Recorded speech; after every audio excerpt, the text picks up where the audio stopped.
Welcome team, I have Yasmin Clydesdale and I'm going to go straight there, Yasmin, because we were just off air talking about the World Cup, which I was in the crowd watching you at Manchester. You win the World Cup, what does your mum say after the World Cup? Surely you're retiring now. So she thinks I've done everything in the sport, and she really would like grandbabies, but so she wants some grandkids. She wants some grandkids, but then I think a month later I signed a 3-year deal with the Knights. So, and I told her about it, but she didn't think it was true until it came out on the news. So, she kind of broke her heart a little bit, but so she's got a few more years to wait. Yeah, just 2 more now. No. Okay. Well, we went straight there. We went straight to the World Cup, and there's so much more we have to go over. But winning a World Cup in Manchester at the Field of Dreams, as they call it, what was that like? That was insane. That was the first time I've represented Australia in rugby league, and having the team that we did was pretty unstoppable. We were fast, we were skillful, but because you only usually play against these girls, but to get to play with them was something pretty special. You look like a pretty close-knit team. I mean, you've really performed on the big stage that night. You just tore New Zealand apart, didn't you? Like, what was the final score? I think it was 50-something. It was crazy, to 4. Yeah. And in the past you'd had close games, right? Yeah, so in the round game, because they were in the same pool as us, we only won by 2. Yeah, that's right. And they had a kick and they could have drawn the game, but she missed it. But it was like super, super close. But in that grand final, I don't know, something just clicked, and just everything we did turned to gold, kind of, or turned to points basically. But it was just something clicked in that grand final. What was your greatest memory of that tour?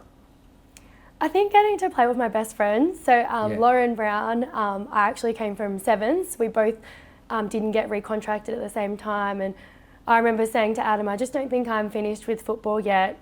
I think I want to play league. And he just kind of looked at me like, okay, like, he supports me in everything. So he was like, go do it. But when Loz and I both went to league, we kind of were sad about it, because we didn't think we'd ever play again together, because she's a Queenslander and I play for New South Wales. And then when we both made the World Cup team and we debuted together, it was pretty special to share that memory with her. So hang on, I didn't even know about the rugby sevens bit.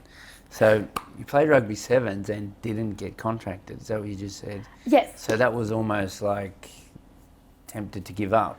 Yeah, a little bit, I think. I probably was, I think I was with sevens for 3 years. So rugby, you're in a full-time contract, you're in a really high sort of environment. You've got to perform every day, like that's your job.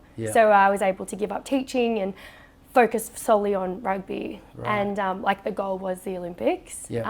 But during COVID, I didn't get recontracted. Like, they didn't see me in the future, and again, like, that was heartbreaking. But for me, it also meant it was an opportunity for someone else, and but then also an opportunity for me to try something else. So I moved back to Scone with my husband. So from Sydney to Scone, it was a little bit different, and it was still like, I just said to Adam, I don't think I'm finished. Like, I think I want to keep playing sport, and I really think I want to give this NRLW a crack. And which is really random that the closest team, so I live in Scone, so that's 2 hours from Newcastle inland. But the closest team was actually the Central Coast Roosters. How far is that? Like 3.5 hours? 3 and a bit, yes. Right. Yeah, so that was the closest team. So I reached out, and they said, you can come to some training sessions, but we can't guarantee you a game. And I said, that's fine. Like, I'm willing to just come and try it. Like, that was what I wanted to do. And Good on you. Well done. So you travelled 3.5 hours to Central Coast, and then you signed with the Sydney Roosters, right? Yes. So you were driving from Scone to Sydney? Yes. Yeah. How many times a week?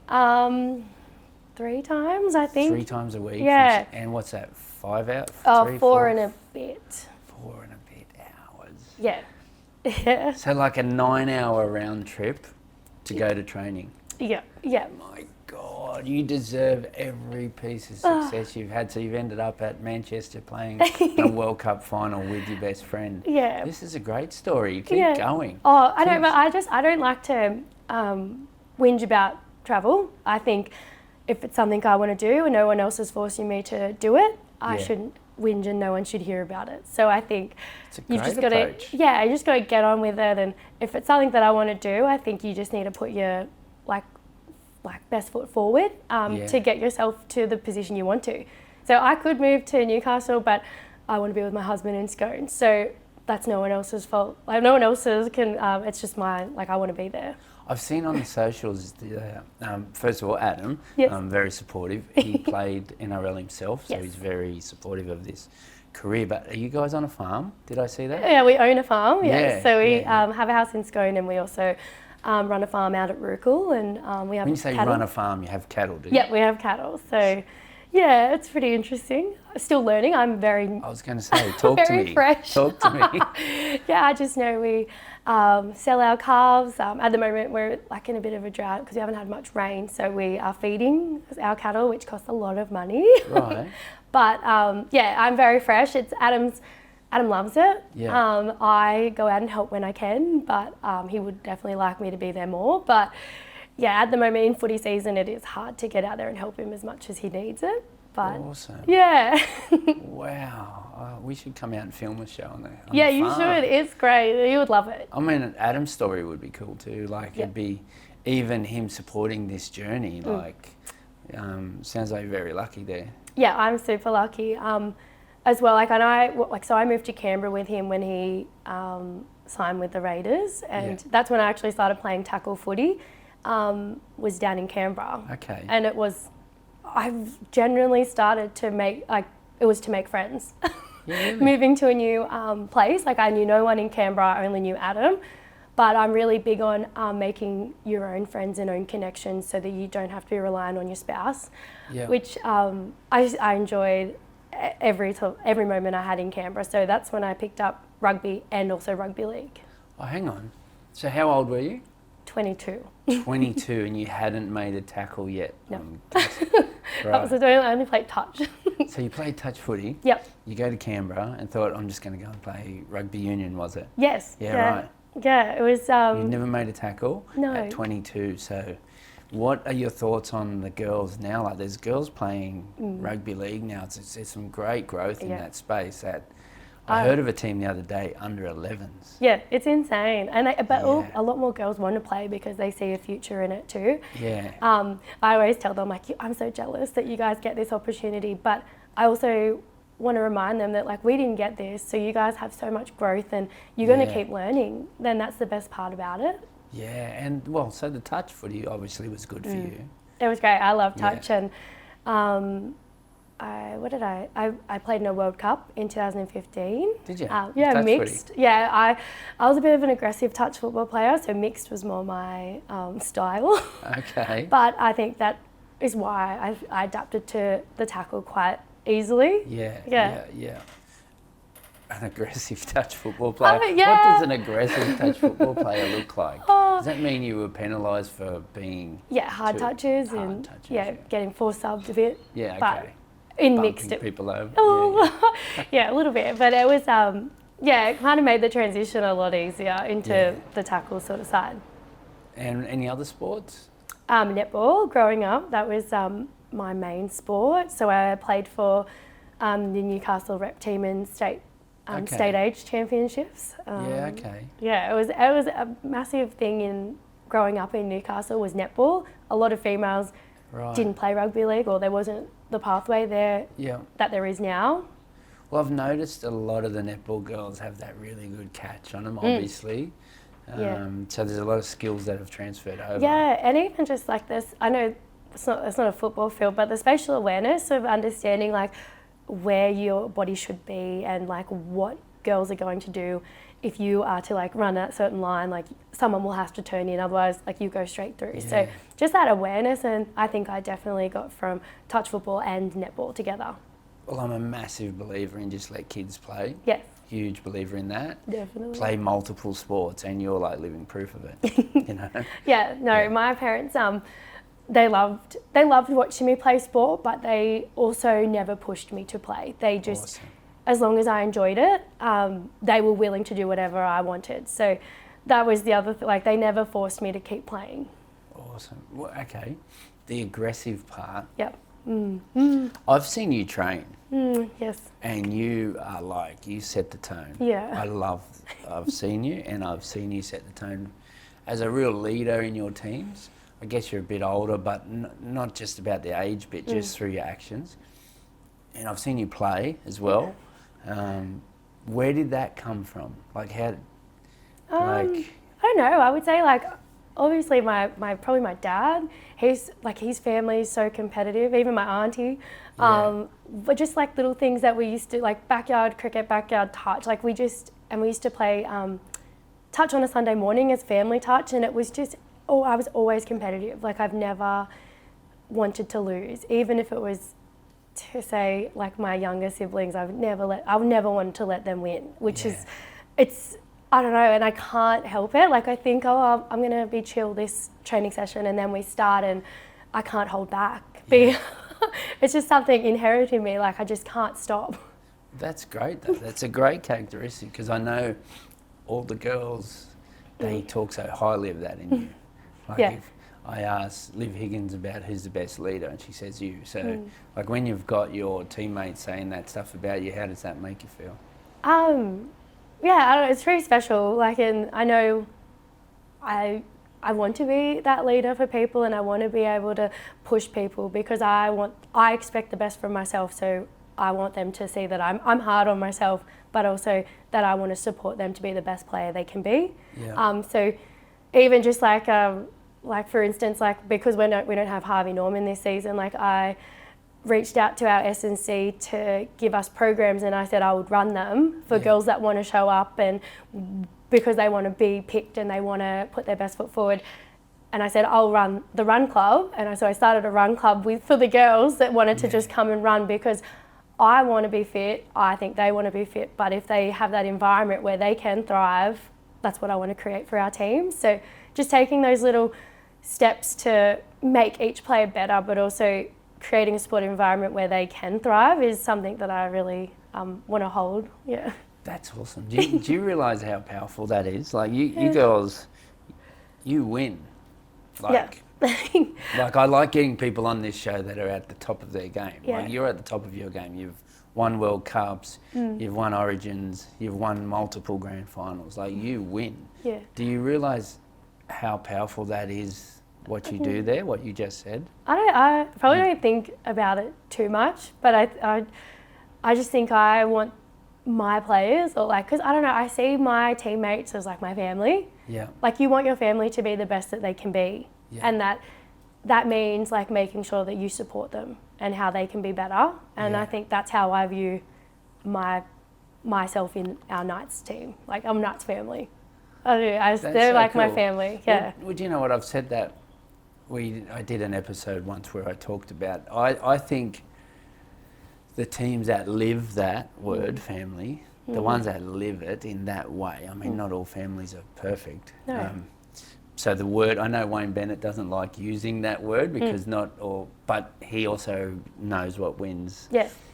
So the word family sometimes gets overused by people that don't live it. When you live it, I think you win. Yeah. You know, like when you genuinely care about making someone else better, I think you win. Yeah. And you've just used the word. I did an episode once, I called it the F-bomb or whatever. Like everyone says the F word. Everyone says family. It's like culture though. But when you watch the grand final teams and you see them celebrating, you know that, well, that is... Yeah. That's what we're talking about. Yeah. Yeah. But I think it also really comes from genuinely being happy for others' success. Not just, like I'm genuinely happy when people like make squads, make teams, because I know how hard they've worked.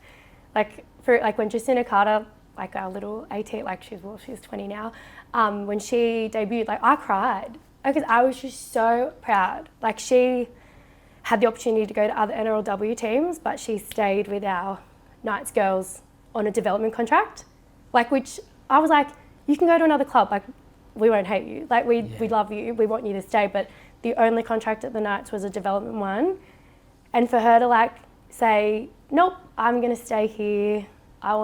This is where I'm going to be the best footballer.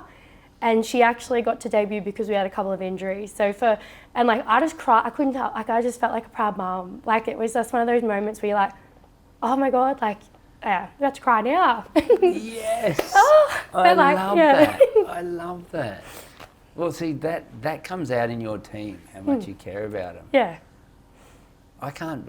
This is like the best episode ever. You can bawl your eyes out. No, I don't want to. Because I see it when I've watched you. I've watched how you play, watched how you train, I've watched how you are with your teammates, and I've spoken to a lot of your teammates before this. Yeah. So I didn't need to do too much homework to know like you are that leader. So that's really cool. It's just, it was pretty exciting. Like, I don't know. I think we all just care so much about each other that, like, seeing them succeed is something special.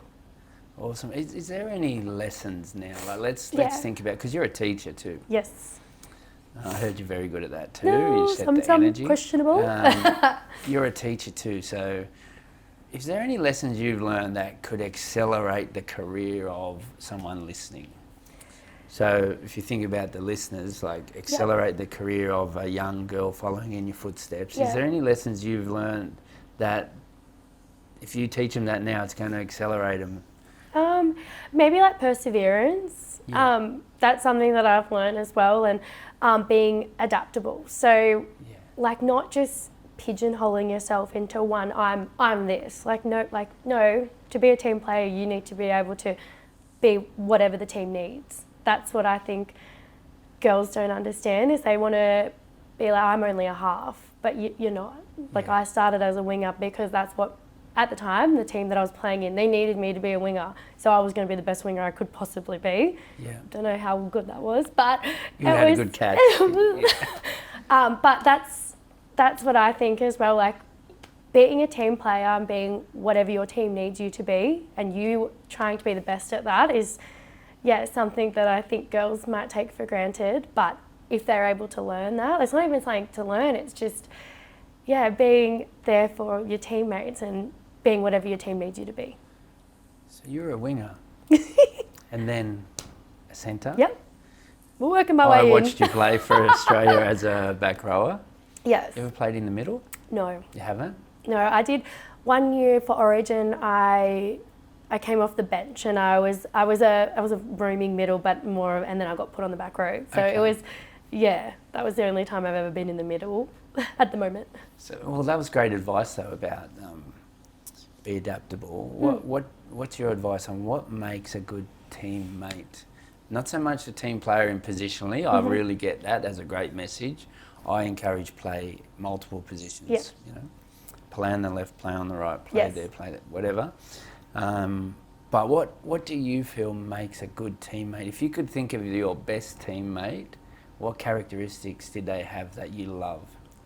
The effort areas in the game. Like people probably don't realise how important they are. Like we have players that probably go through unnoticed because they don't score the tries or they don't get the massive breakaways. But like players in our team like Kayla Romanak, like she has probably the most support runs or the biggest push support that people probably don't notice because she doesn't get the ball, but by her doing that is holding someone else up. So just probably the effort areas of a game, and also like getting to know how each player plays, if that makes sense. So you're knowing how someone else is going to look better in your team because you know what they're going to do. So someone like Olivia Higgins, who's our hooker, she knows like how a girl wants it off the deck, or if she wants it 2 steps, so she engages the marker and get them behind the ruck. But that's because she understands each player and how they play and how they're going to excel. So great advice. Those 2 things, like your effort areas and getting to know each of your teammates is probably like that's how the team's going to work well together. And off the field, talk to me about the best teammates you've had. It's more the ones that make time for you and get to know you below like the surface. I think they're the ones that you look to on the field as well when you need someone to pick you up. So It takes a little bit of time as well, because at the start it can be a bit awkward, but just getting to know your teammates below like just their name and their age is something that I think is really important in a team. Great advice. Like, do you know what? Like, there's a lot of people listening that are in the business world or leaders in their own right. Everyone kind of knows that's important, but the really good ones, like if I'm thinking now the coaches that I've worked with that I think are very good at that, they actually, like, everyone believes that's important, but the ones that invest time in it is the key. So not just saying they value that, but invest time in it is, and sometimes that's not easy. No, it's not. Actually, like even within a team, if you're in a squad of 30 and you go into a new team like that Australian team, you actually have to make an effort. You do. So there's no point staying in your room on your phone. You need to be out there connecting with your friends, you know? And having those conversations, those deeper like conversations, because you know, if you have that relationship with someone, they're gonna have you back on the field. Yeah. Like they're just gonna have you back, and I think that's what we do really well at the Knights, is we all get to know each other and we actually enjoy hanging around each other. I've noticed that. we do. It's it's pretty exciting, and I still think we've still got a lot to build on. With it, even with more teams coming into the comp next year, like it's going to be a little bit harder. But again, I think building them connections is really important. So when you retire, like your mum wants you to, what can you see happening for you? I'm not sure. I feel like I'm not sure. I love teaching, but I think the reason why I love teaching is the positive impact I can have on students' lives. So again, like I think anywhere I go, I will just want to be a person that's able to help others. Well, you already do it, so just keep being you. I'm sure it's going to work out. I've got no doubt any NRL club listening should be employing you when you retire. So are we announcing, is that an exclusive? You're definitely retiring? I don't know. Why don't you go to 35, 36? Yeah, we'll see. I don't know. I'm very competitive too, so I keep getting to like the next age bracket and I'm like, I can keep going. My body feels fine. So again, I'm just taking it year by year and just seeing what happens. Talk to me about the challenges of being female in this space, because you mentioned before your mum wanted you to retire so she can have grandkids, but you want to have kids one day. Yeah. Like, it is hard. Is that challenging? Yeah, it's super hard. And I think as well, like the society's expectations of females to have babies when they're in their 20s is like, it's weird. And again, I'm very lucky. I have like such a supportive family and husband that they, like, as much as mum would love me to retire and give grandbabies, it's also like she definitely knows it's up to me, and she knows how much sport like brings me joy. It still brings me joy. Like I think if I didn't enjoy sport, I would be able to step away and retire, but because of how much joy it still brings me, and I still feel like I'm playing good football, so I still want to keep going. But I think as a female it is really hard, and you don't want to put the expectations of you to have a baby and come back, and you want to be as good as what you used to be. So again, I don't want to put those expectations on myself to have a baby and force myself to come back. So again, it's like a decision that Adam and I have had this conversation before of like when we want to have babies, but he also is like, you just keep playing. If you're enjoying it, he's like, keep going. Well, because it's an interesting topic, and I'm not sure how much has been covered in that topic. I mean, you had some teammates like Shanice, who had a baby and came back. She's quite young though, is she? Yeah, she's mid-20s. Yeah, and I mean, obviously there's famous athletes around the world that have... Yeah, Serena Williams. Like there's famous stories like that, but it would be an interesting topic. I thought I'd just throw that out there. No, it is. It's a big topic, and I think there's like a lot of dimensions that go into it, because and you don't know how your body's going to react after having a baby, or your lifestyle, how much it's going to change once you add a child into it. Like I watched Shanice do it, and she's just a superwoman, and Nita's also a mother. So it's just it seems like it is a lot, and like I'm in awe of all the mums that come back to rugby league, and it should be I wish it was easier for women to have children and come back, but I know we try to cater for them, but it's hard. Like, it is hard. So I'm in awe, and I think they're amazing for having the ability to come back into a team environment, but also be there for their family. Can I maybe stay on this kind of the female topic around like the challenges of it? Like, is it? I mean, I'm a father of a daughter myself, so, and I love how you girls are empowering and inspiring girls, right? But there's obviously been little challenges. I mean, it's getting better and better, but what type of challenges have you faced trying to really get this? I mean, you still have to juggle 2 jobs, so you're not a full-time. No. That's a big one, is like every year that I've played NRLW, the expectations get more because the contracts are getting bigger, but there's still not enough to have us full-time athletes. So that is like a real big struggle. Last year was the first year I took a whole term off school, because even just to get to training to Newcastle, I still drive 2 hours, so I'm 2 hours home. So I decided to take the term off, and I said to Adam, like, I just want to like focus on football. And last year was probably the best year of my, like, I had so much fun, and I didn't feel the pressure of having to go back to school and be there for my kids as much, which it's an emotional toll, because I'm not there as much as I want to be for them. But like, I have to put it in perspective, like, I'm going to be a teacher after football for like the rest of my life, whereas football careers are so little. So that's a big challenge. And I would imagine that is, and I dare say in 20 years' time you'll look at all these full-time girls and they'll be thanking you for kind of, and you obviously thank the ones before you. But I would see that as a challenge, and I just thought I'd ask what it's like to live it, because it's hard as well. And I guess coming from rugby sevens, where it was full-time, and I love how every year the NRLW is getting more and more professional, but it is hard because we still have to juggle those 2 lives, and then you also have to fit in family and friends, and making sure that you get that break away from football so that you can be successful, like, you don't let it overwhelm you. But that's probably the biggest challenge. I've never heard you complain though. Do you? Do you complain? Probably. You're even answering this very positively, which I like. I don't know. I think I'm just grateful that I have the opportunity to play football and make some money out of it as well. Like, I think, like, Liv and I growing up, we didn't, like, there was no women footballers ever. And I didn't think I would ever make money off playing sport.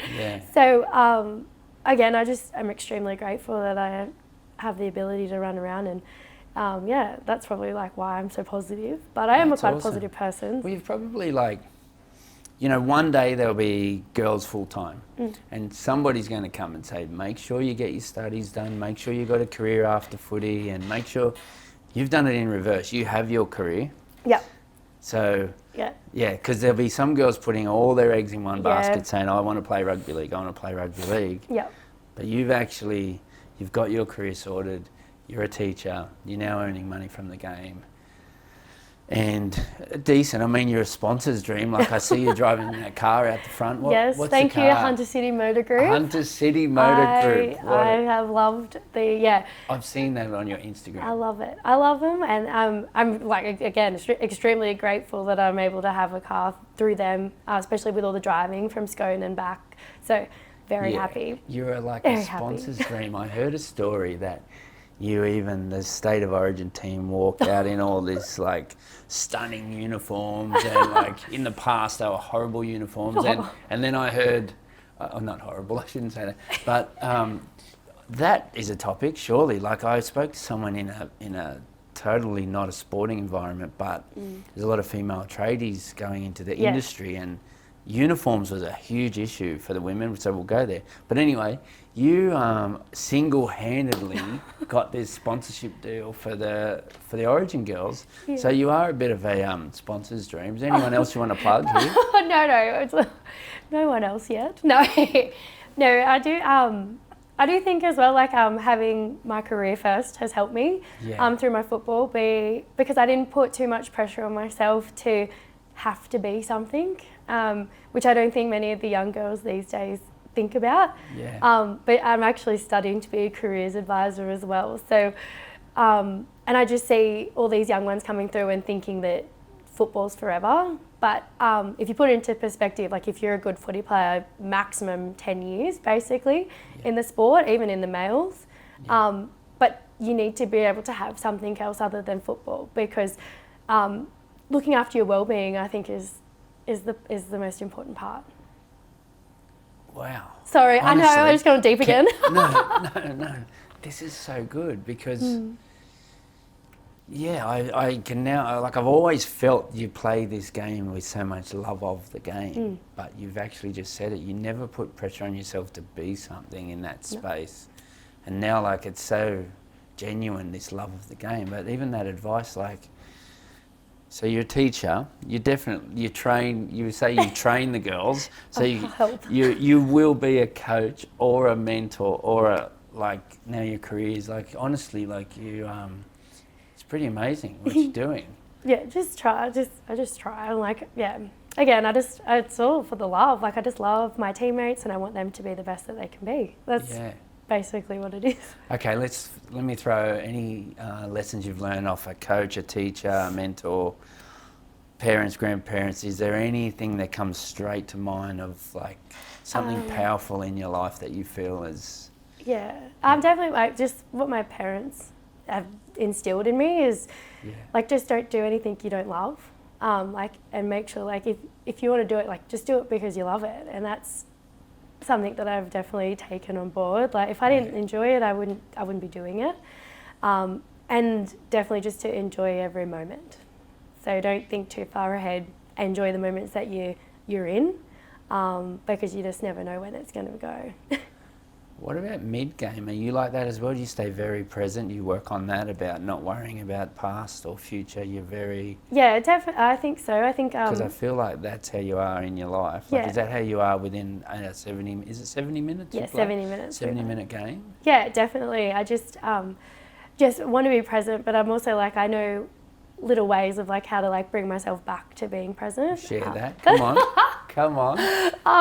I pinch my my hand if I need to, just to like bring me back to the moment. So if I've done something wrong, I need to center myself. I remember this from our Roosters grand final. My first touch of the ball, I dropped it. And I think I wasn't present, which I've never really have felt that feeling before. And our S&C, Jake, is his husband.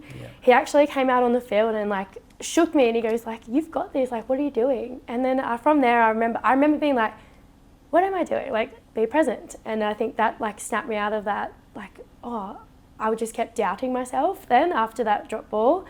And from there, like I didn't look back. So I pinched myself like to bring me back to the present, and then having like a little bit of external motivation, or like people around me that like know me, they can switch me back into the present. So two things. Where did you learn that? So you just pinch? Pinch. Just a little. I think we had a sports psychologist come in once. I thought it was and it's just like something like or some you can't wear a hair tie. Some people do something with their feet. Or, it's just something, and it's, I don't know what I do.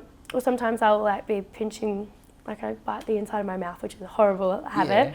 But that's something that I do as well. Right. Yeah, just. And what about pre-game routine? Do you have any? Because you're usually fairly chilled and relaxed. Yeah, very relaxed. Yeah. I love listening to music. Yeah. I think if there's no music, I would hate it. And Favourite song?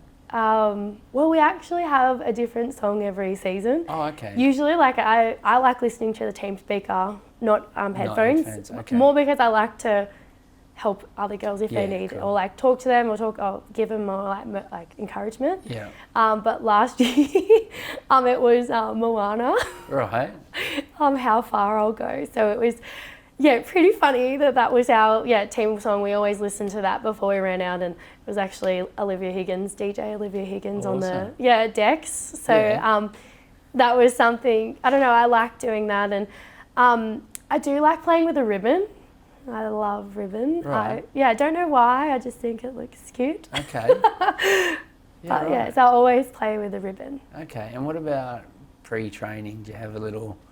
Because when you train, you are intense. Like, yes, I know. I've seen you. You're very intense. So mentally, is there a routine you have? Not really. Not really. Yeah, I'm pretty chilled. It's just I think once they get. I know Ron likes to do that Fiji touch. Yeah. So as soon as someone puts a little game into a warm up, I just go, oh, got to win. Like I'm going to win this. Yeah, and I don't. I think, just Yasmin, it's just the warm up. And as I'm getting older, my body needs to warm up properly. But as soon as there's like a tiny bit of competitiveness, I will take it to 100%, even if I'm not warm. Yeah. But yeah, that's a little bit of something. I think most even like at Origin, we do 10 passes and I can't stop. I love it. I want to win. Awesome. And what about recovery? Have you got a little routine? I love, don't love, but I enjoy an ice bath. I feel like I actually feel the benefits the next day. So we will, I'll just do 3 minutes ice, 2 in the hot and then back to the cold. So I like to finish on cold, I don't know why. And then during the season as well, I started to, I don't know if this was recovery or just because I like to have a little chat in the sauna. On a Monday with Olivia and Romy, we used to just go in the sauna for after massage and just sit there for 10 minutes and say it's recovery. Well, those connections you mentioned before are a big part of why you win. So that little 10 minutes is better than sitting in your locker room waiting for training to start, sitting on your phone. No, it actually, actually is fun. Yeah, awesome. Any hard times besides that rugby union one where you missed out on a contract? Like, I see some young kids would see that as, I'm not good enough, that's it. I'm done. And so you are living proof of what's happened since, like Origins and World Cups and Grand Finals. Any other little challenges along the way on this crazy journey you've had? I would say the travel.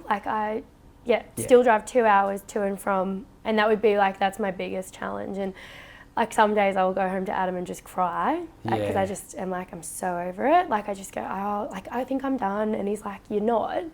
You love this sport. So if you could, that advice, Brad Fittler gave this once. Brad Fittler was like, if I could give anyone any advice, is live 5 minutes from training. and it was like, he used to tell me that because I travel a lot with work.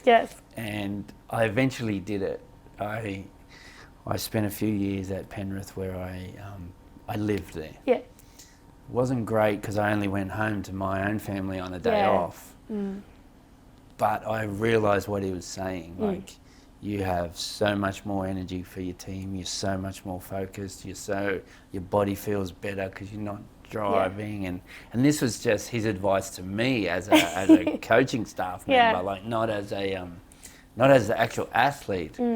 So for the athlete who's got to look after the body and get out of the car after 2 hours driving, or you used to do 4, that's why I kind of wanted to go near your routine. I reckon you must look after yourself well. You must do. You can't be this elite if you're not. I do. Yeah, I guess I do. I think last year having the term off and being more present in Newcastle, made a lot of difference, and not having that emotional toll of not being there for my kids, that relieved me a lot of letting sort of go and being more present for my team. Awesome.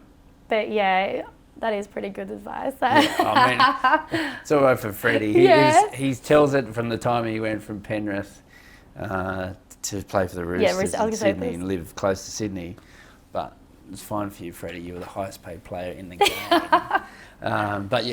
Great advice if you could ever take it on. Live close to work. Or live close to training. But we won't keep complaining about travel, us poor people that travel all the time. No. Right, you know how we're going to finish. We're going to give $3,000 of recovery products to a junior club and $500 cash that they can spend on equipment or whatever. It's from a company called Athlete. they'll also be sending you a nice little gift pack. Yeah. Who do you want to give that to? The Scone Thoroughbreds. Scone Thoroughbreds. Yeah. What a name.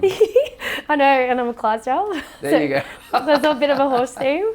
But yeah, and no. You own a farm. Yeah. That's just all. The Scone Thoroughbreds. Okay. Yeah, no, I love that little community. And again, like, so my husband was born and bred in Scone. Yeah. So, and us moving back there, I was a bit like skeptical at first, but they have such a great community, and he actually played his first home game yesterday, and just seeing all the kids out there, and some of the kids just aspiring just to play first grade for Scone, like that's amazing.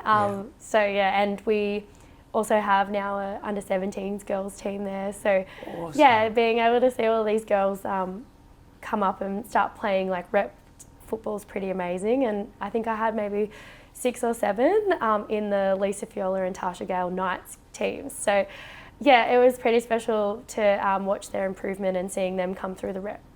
Well done. So Scone Thoroughbreds Athlete will be sending you a package soon, and that's so good. So they're all inspired by you, of course. Well, I don't know. So I hate to say, yeah, no, but well done. I just, and also they've got a lot of like help around that community, because it's a rugby league community. But so I just go down and help whenever I can. Did John Morris come from Scone?